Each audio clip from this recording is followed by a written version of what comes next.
Jesus never said that you need to have the faith the size of a mustard seed. He did not say that. Here's what he did say.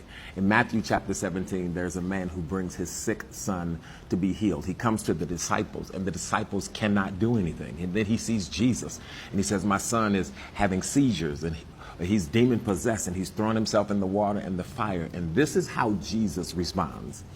He says, "O faithless and twisted generation, how long am I to be with you?" He's talking to the disciples.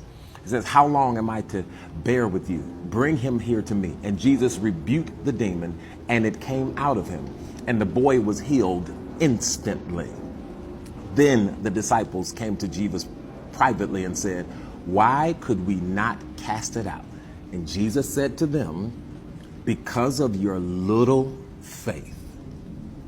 For truly I say to you, if you have faith like or faith as a grain of mustard seed, you will say to this mountain, move from here to there, and it will move, and nothing will be impossible for you."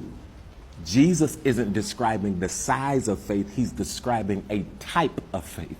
He says, your faith is too small, but a mustard seed, it starts buried in dirt and darkness and pressure, but it grows anyway, not just up, but it also grows wide. It expands, it takes over, it builds, it spreads, it keeps going until it takes over everything around it.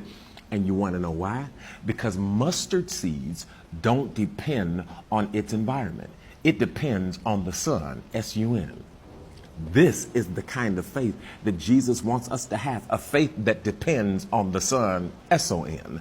That means even when the conditions don't look right, even when it's hard and it's confusing or dry or delayed, you grow anyway. That's the kind of faith Jesus wants us to have, a faith that grows through the dirt, through the trials and the circumstances, a faith that's not passive, a faith that's not dependent on how things look or how you feel, but a faith that is rooted and relentless, a faith that doesn't stop at resistance, but it pushes through because it knows who planted it and it knows where its strength comes from. That's the kind of faith that moves mountains. That's the kind of faith that Jesus says, when you have this kind of faith, nothing will be impossible for you. Not because you're strong or the seed is strong, but because the God who grows it is.